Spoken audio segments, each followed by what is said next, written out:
Hello and welcome back to the Passion Stories podcast. I'm your host, Emma Cole, and it is always my pleasure to bring you this lovely podcast where we get to hear from incredibly passionate people explaining the why, the what, the how of what they love and what they do, and placing it in the wider context. And this episode is just filled to the brim with creative passion in particular, something that I am deeply passionate about myself. And for this episode, I would really recommend having a pen and paper. And so while you go and do that, go grab your pen and paper, I thought I would tell you what I've been up to recently, because I've been conquering one of my fears. I mean, I actually have a really big fear that I might have revealed in a previous episode. And I actually hate saying the word, but I'm really afraid of snakes. But the other thing I am very afraid of is getting eaten by a shark while swimming. This fear is just completely created by Hollywood, if I'm being honest. It's created by films, by media that I've seen rather than actual real life experience. But when I'm swimming in the sea, the constant feeling that a shark is going to be swimming towards me with his mouth open is just there the whole time. If it's shallow, like I'm still feeling that feeling, and then it kind of morphs into being like a slightly smaller fish or an eel. So I'm constantly battling that feeling, but it is definitely getting better because I've signed up to a half ocean man. Can't believe I'm saying it out loud, in Malta, and it is beginning of October roughly. So it's about 5k. No, it is 5k. It's a 5-kilometer open water swim in Malta without a wetsuit, just me and all these other people swimming in the sea. And there is a time cut off. I think it's about 2.5 hours. So I'm praying that I'm going to be able to make that. But yeah, so currently that is what I am really pushing towards and trying to train for. And actually I've been learning to really properly swim, which has been amazing. I'm using this amazing app called Catch to kind of help with getting swim fit for this challenge. It's nothing I've ever done before. I've done various other challenges which are all about long distance, but this is my first ever swimming one. And I'm doing it because I've really struggled with IT band syndrome for about 2 years now, and basically giving myself some purpose where I couldn't run or cycle, play tennis. And this just has been really good for my brain. If anyone has ever done an ocean man or half ocean man or any open water swim, I'd love to hear any top tips are most welcome. But yeah, so if you haven't heard from me from a while, I might have been eaten by a shark. No, obviously I haven't. That's a ridiculous thing to say. No, I will have been swim training. That's me, Emma Cole, the swimmer. Anyway, enough about me. Let's get on to this week's wonderful guest, because I'm absolutely thrilled to be joined by Gašper Habjanic. That is the man behind Linescapes, a brilliant platform for drawing which teaches people how to draw and to feel good about it. Gašper has created a platform which teaches people how to draw in an accessible and fun way. And I really mean it when I say you better have that pen or pencil and paper in front of you, because we are going to be doing some drawing. So I hope you're ready. Gašper talks about his passion for drawing, where it comes from, starting his career as a landscape architect and how that's taken him to creating courses, to creating short videos for people all over the world and helping them draw. And I found Gašper because he came up on my Instagram related to the Winter Olympics. And ever since then, I've been following some of his videos and they are just utterly brilliant. And one of the things I love is how he's going to talk us through it, but how he shows people how to make time for your creative pursuits. Because it's always the thing, I don't have time. But you do, and Gašper's going to show us exactly how. So he's going to take us through how he fell in love with drawing, where he finds his inspiration, how to deal with a creative block, developing your own style, and for him, what it's been like turning his passion into something which has just gone extremely global and got so many people to feel good about drawing. So without further ado, let's welcome to the podcast, Gašper Habjanic. Gašper, thank you so much for coming on the Passion Stories podcast. It's wonderful to have you on.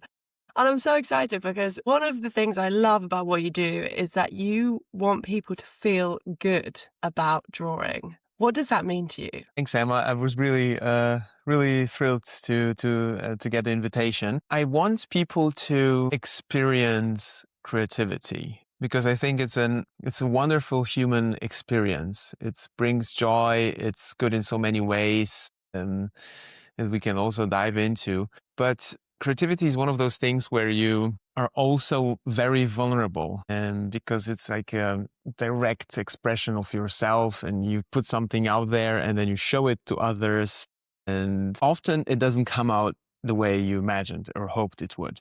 It's kind of a, double-edged sword. You feel great, but you also feel kind of shitty a lot of times. So what I concentrate on is helping people to feel less shitty about their creativity and to dare to do it and to use it in everyday life without these negative side effects, let's say. And when did you start drawing? It was really early. So we all draw as kids, and there's like this age where we become more self-conscious, and then maybe there's like, an art teacher in school or someone makes a comment or something, and because this is so vulnerable, we stop, or it's not cool anymore or whatever. And I had the luck that I just didn't stop in a way. I was drawing as a kid, then I was drawing in high school comics and stuff with my friends, passing it around.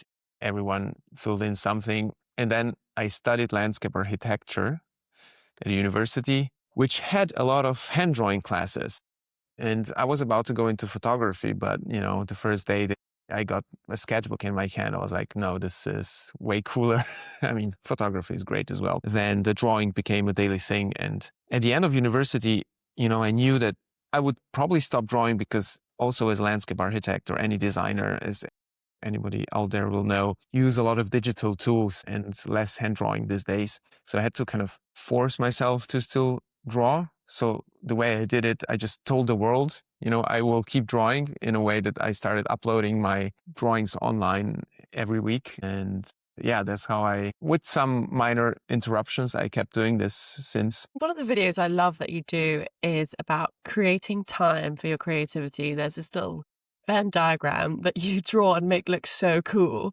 And you basically show how you can integrate half an hour of drawing into your daily life. Is that what you did whilst doing landscape architecture at the same time? When I was studying, we were, it was just, there were chunks of time dedicated to drawing, because you had drawing classes and you knew you were drawing. You had kind of maybe some homework you had to do, and then you had like drawing field trips and you were driving around drawing. But when this is gone, you have to allocate time for creativity, because, you start your full-time job, life starts. You have different hobbies, you have different priorities, relationships, and everything is important. And creativity kind of falls off. So what the video you mentioned is where I draw a circle with 24 parts for 24 hours. And then we first kind of block out those who are unnegotiable, like sleeping, eating, family time, stuff that's even more important than creativity. But then I say, okay, then look at it. And there's bound to be like some areas that are still blank. And then before you go filling them in with, I don't know, chores or other hobbies or sport or whatever, just find like a sliver of time. It's okay if it's half an hour. It's okay if it's 5 minutes, really. And block that. And then afterwards, organize the rest of the stuff around it. So that's how you ensure that you have time. So this is what I did when I finished university, to know that, okay, I need to kind of find a sliver of time that will be my creative hour, let's say, although it's usually not an hour. And that's what I can recommend anyone to do if they don't think they have time to create. Yeah, I love it. And let's talk about Linescapes, because you've amassed an incredible following. Your videos have millions of views, and you have all these incredible courses that are pretty much quite accessible for people to learn how to draw. When did the idea of Linescapes come to you? So Linescapes actually started really at the point after the university where I said, okay, I have to tell the world that I'm going to draw. And this is where I then took a phone, like strapped it weirdly on a tripod, turned it downward so it was facing down, filming downward. And then I sat underneath with a sketchbook and I just drew. And I recorded this as video. And then I had to come up with a name to put this online, because I made a YouTube channel. I said, okay, I'll upload this on YouTube. And then I had to come up with the name. And then, landscapes with lines was Linescapes. So I kind of kind of went with that. And in the beginning, there were just landscapes drawing because I was trained as a landscape architect. I was drawing a lot of landscapes. So for a long while, it was just that. So that's how Linescapes started. It was just like putting these top-down videos online. And then, slowly it evolved. For a while, there was also Sonia Rosman. She was a big part of Linescapes. And when she came and helped along, we kind of turned this into actual courses or like how-to videos. Because what I noticed is that it's people didn't really ask. I mean, they started asking how to draw, when they were seeing my videos. So I was like, okay, maybe I just don't show my process, but actually maybe explain how I do it. So this how to draw came in the picture. And then slowly with teaching people how to draw, more and more questions came up with like, I don't have time to draw, or I feel bad about my drawing, and I'm not progressing, I'm not plateauing. So all of these questions that had nothing to do with the drawing itself, but with the mindset around it. So I had to educate myself in that field to be able to help those people. After that, Linescapes evolved not just into a how to draw, let's say, platform, but more of like why to draw, why to create, and how to feel good about it. And this is what I do till now. I have these online drawing courses. I give lectures in person. I had the opportunity to be a researcher at different universities, researching creativity. So I also put, some academic time into it. And all of that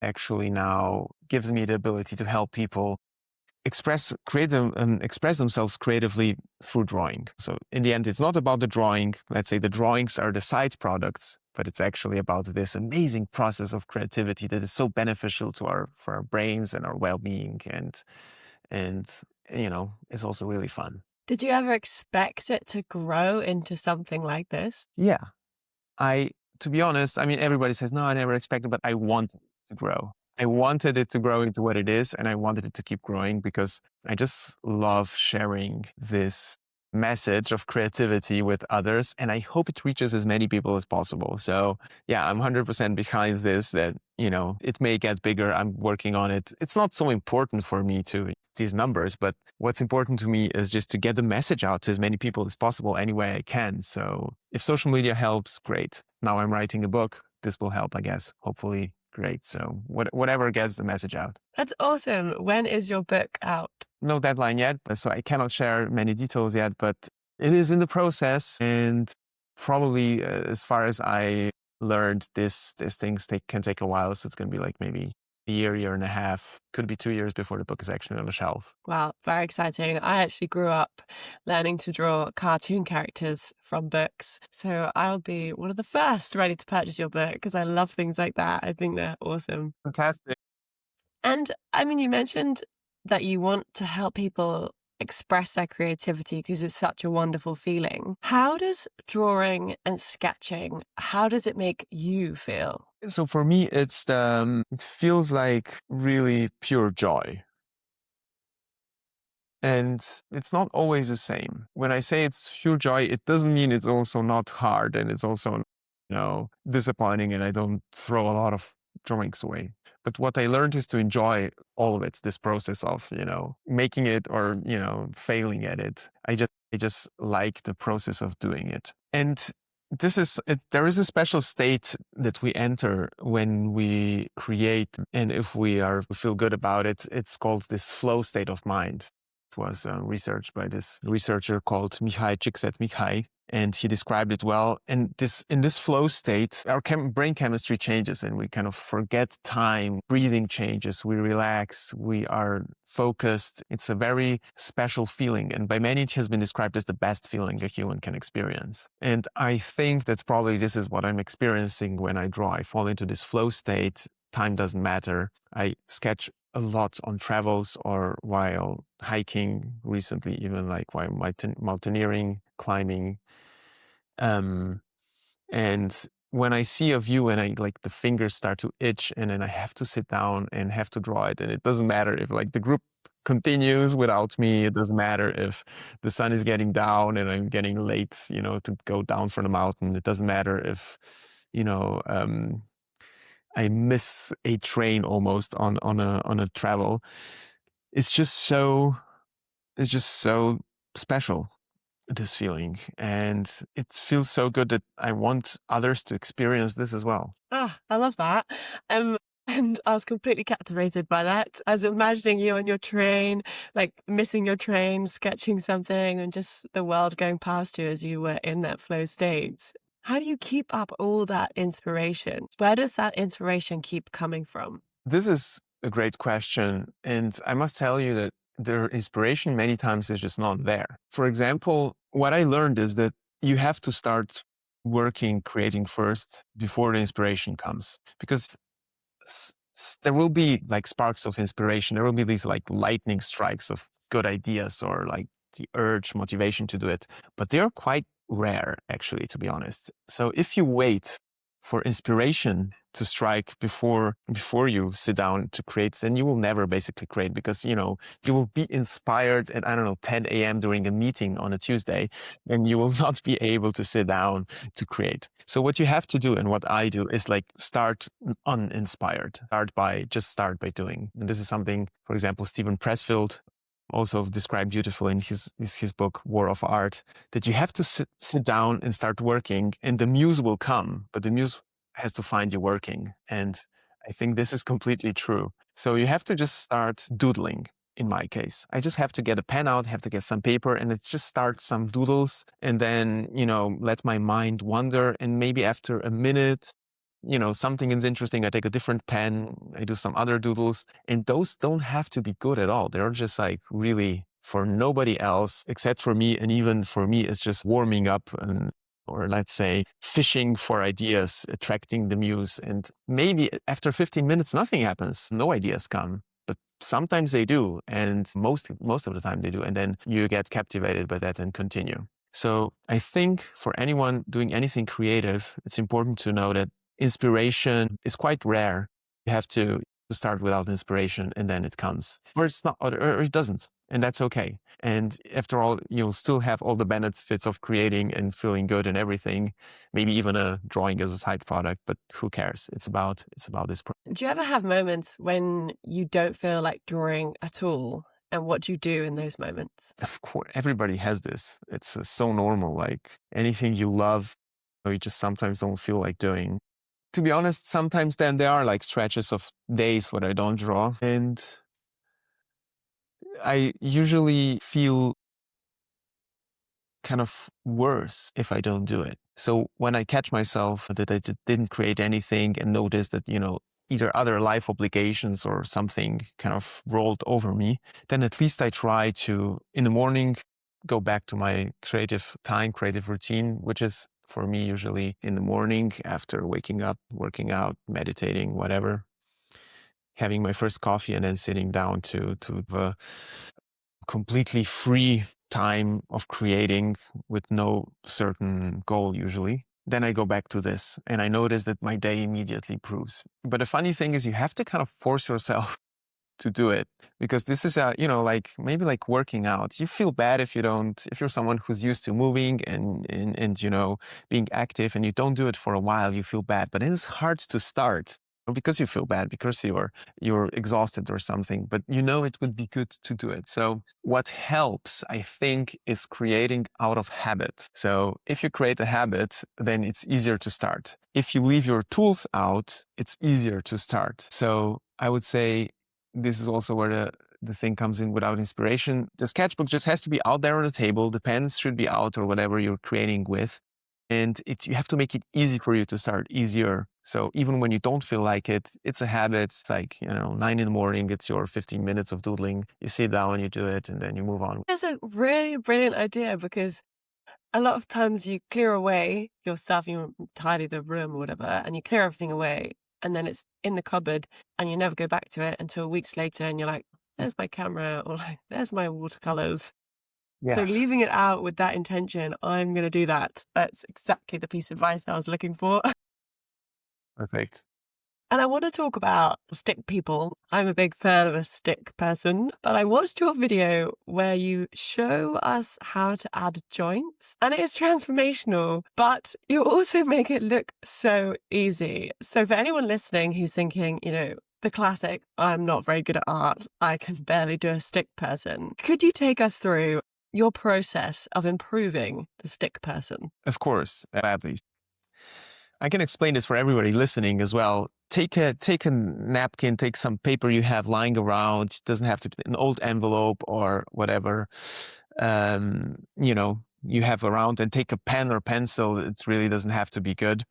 Then, on one half, we will draw a stick person, like we all know how to do. On the other one, we will, let's say, improve that stick person. So what we're going to do basically is, if you draw a stick figure, you usually draw like a lollipop, like a circle on a stick. Then you add 2 lines for arms and 2 lines for legs. And if you look at your stick figure, you'll notice there are only like 2 joints where these legs and arms meet the body, 2 points. So this, it's nothing against stick figures, really. Stick figures are great. As long as you create something, they can be stick figures forever until the end of life. Fantastic. If you love stick figures, go for it. This is just for people who maybe want stick figures to move around more, be more flexible. What you can do is instead, you can start again with the circle for the head, but instead of drawing a stick for the body, like a lollipop, you can maybe make a short neck and then draw a rectangle, like a box for the body. And once you have this box for the body, then you can draw the arms at the 2 top corners of the box going out, and then legs going out of the 2 bottom points of the box. And suddenly you don't just have 2 joints, but you have 4 points where you can move these legs and arms around, and you can lift one, and you can do whatever. And you can also do one more thing. You can also add knees and elbows, which means you can bend one arm and turn it around in different directions. And suddenly you have these 8 joint points. You have the shoulders, 2 points. You have the hips, 2 points. And then you have 2 elbows and 2 knees. And suddenly your stick figure becomes much more flexible, and it can get fun. You can play around with them, draw different stick figures in different poses, running, walking, doing yoga, standing on, their head, whatever you want. So I was doing that while you were talking, and I'd like to show you my artwork. Fantastic. Great job, Emma. So safe to say I've got a bit of practicing to do. No, it's fantastic. But so in your video, you then very quickly, or maybe it's sped up, but you then just quickly dress your stick figures. And all of a sudden, someone's wearing a jacket. They've got all these different clothing. You make it look so easy, whereas I'm looking at this thinking, how on earth am I going to make this person look like they're wearing a suit? Well, first of all, we have to realize that everything someone been doing for a long time looks easy to people who have less experience in that. Let's say the cyclists at Tour de France, they make it look easy going up the Alpe d'Huez or something, but it's really not easy. It's just that they put so many hours in that. So I always tell people, yes, it is easy. It is easy because it's easy just to do it. But will it look like my drawing? No. I put like probably thousands of hours into drawing. So of course I make it look easy. It's just the time put into it. But the cool thing about drawing is it will be fun and beneficial already with the first one, already with the first, shitty sketch that you will make. Obviously, it will be shitty. It's like when you start something new, I don't know, training a new group of muscles, learning a foreign language, or, playing the piano. At the beginning, you're horrible. And that's completely okay. That's completely okay. So we just have to keep this in mind, that that's okay, and to focus on the process, because the process is the fun thing. And the final result is a side product. And if you are able to fall in love with the process, then you will keep doing it, because you will do it for the process. You will do it for the fun of it. And you will basically improve as a side product. But the improvement won't even matter, because you will already have enjoyed it from the start. Yeah. Very wise. And earlier you talked about how sometimes when you go hiking or mountaineering, you sketch. Yeah. And in one of the pieces, you say something like, a photo is for taking what the scene actually looks like. A drawing is for your own expression of it. And that really stuck with me, because it made me think, like, what am I actually trying to create? It's very different to what's actually there. Is that something that you are often telling yourself with your own drawings, or with people might send you in their drawings, how you view what is your muse, I guess, versus what's actually on the paper? It's true. I think that when we are creating art, art is not a copy of reality or nature, but it's about something much more real than that. It's about our experience of it. This is the only basically real thing there is, like our experience of reality. We don't know what reality actually is outside. We just know how we experience it. So whatever you put down on paper or in any other form of art, it will be an interpretation of reality. And of course, skill is important because it helps you get close to that interpretation as close as you can. You will never be able to get so close as you want. Even the masters, there's always something random that happens, something that you didn't intend, something that you didn't get down on paper as well as you wanted. And that's completely okay. And sometimes these small, let's call them mistakes, parts are the interesting thing, actually. I have this quote that I said when I said, remember, drawings are not supposed to be an accurate representation of reality. That's what photos are for. The photographers, of course, exploded and said the photos are also not for that. And I'm completely with them. The photos are also always an interpretation of reality. And even a realistic painting by a Dutch master is not a copy of reality, but his or her interpretation of it. So this is what art actually is, I think. And if we keep this in mind, we can still strive for like photorealistic, good, perfect proportions and everything, but we don't have to. And knowing this is liberating. So you mentioned hiking, when I go out on let's say, to climb a mountain and I take my sketchbook with me, what I'm actually trying to encapsulate is this feeling of going up a mountain and seeing it and observing it, the process, with the mindset of, okay, this is like a creative act. So the drawings I put down on paper, I usually draw mountains. I love drawing mountains. We're not going to be a perfect representation of those mountains, but actually a representation of my whole experience, like a small part of that experience captured on paper. And then I can bring that back down from the mountain and share it with others. It will never be perfect that you can ever take the whole experience down with you, but at least those drawings capture a small part of it. And they might not be perfect, realistic views of that mountain peak or whatever I'm seeing, but they are a recording of my experience of it. And I thought we would finish with a little bit of quick fire, with a little bit of get to know Gašper. Cool. Are you ready? I am. What would you be doing if you weren't drawing? Playing music. What kind of music? Any kind of music. Probably jazz, maybe electronic music, maybe, almost any kind of music. If I wouldn't draw, I'd probably be into music. Nice. If you could have 4 people for a dinner party, dead or alive, who are you inviting? It's so interesting. 4 people. I got 4 people. Wow. Okay. So I'm inviting the comedian Duncan Trussell. Has a wonderful animated series on Netflix, Midnight Gospel. It's beautiful. I'm inviting the writer Terry Pratchett, whose books has really, influenced me, and I love. Maybe I'm inviting Elizabeth Gilbert, the writer of Big Magic and Eat, Pray, Love. She believes that ideas are like beings that visit us, and if we don't help them manifest into the world, they go to another person. And I kind of love that. To keep it like in the circles of creativity, probably Stephen Pressfield, the author of War of Art, the writer. Probably be 1,000 people I want to have dinner with. This is the top of my mind. That sounds like a great dinner party. And what are you cooking? Probably cooking buckwheat stew with mushrooms, maybe salmon steak on the side. Yeah. Nice. Okay. And if you could have any superpower, what would it be? To be visible to bartenders at the bar. Yeah, I love it. That is the best one I've heard yet.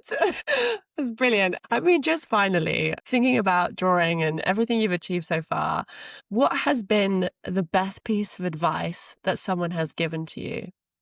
That's a great question. I'll stick with drawing, like specifically drawing. And I know that my professor said at one point, who I learned drawing from, he was amazing. He said, you don't have to draw it the way it is there. You can just kind of leave some things out and add some things if you want. I love it. So much inspiration. Gašper, thank you so much for coming on the Passion Stories podcast. You've been a brilliant guest and I am definitely feeling so inspired. So thank you so much. Thank you, Emma. I had great fun.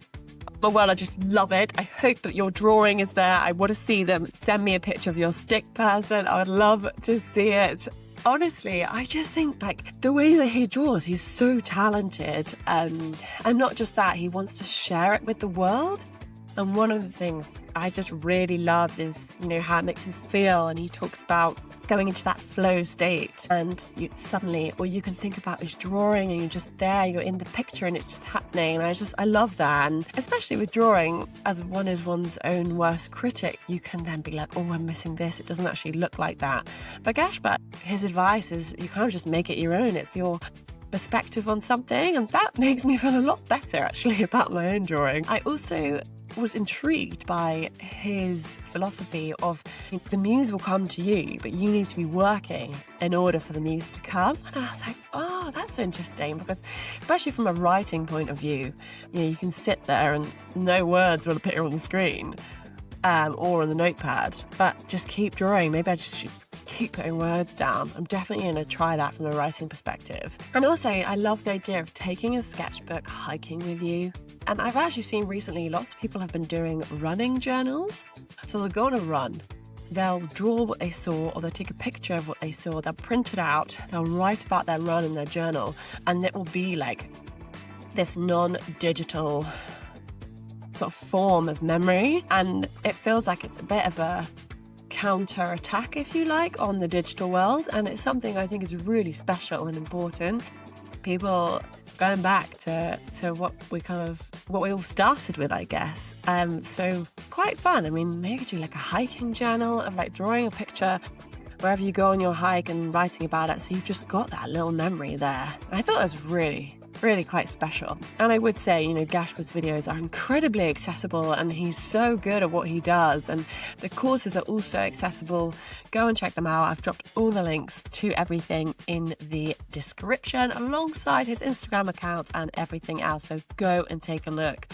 I just remember that drawing is about having fun, and that's what we sometimes get so caught up in. It's like everything's got to be perfect. No, it's just your perspective. And trust me, when I look at my sketchbook, this is definitely some of my perspective. Oh yeah, Gašper, thank you so much for coming on. An utterly brilliant guest. So much inspiration. Since this episode was recorded, I have just fallen in love with drawing stick people. And my stick people have been dancing, they've been swimming, I've been putting them in all different shapes with the limbs in different angles. I'm loving it, and it's just given me a little a little outlet, and I've found it so enjoyable and therapeutic. And always in the back of my head, it's all about having fun, and I've absolutely loved it. So I hope you gain a lot from this episode. If you've been drawing stick people or anything else from this episode, we would love to see them. So do ping them over on Instagram or in the email. It's all in the podcast description. And as always, make sure you follow, like, share, subscribe to the Passion Stories podcast, and we will see you in a fortnight. Thanks to TuneTank for the tunes.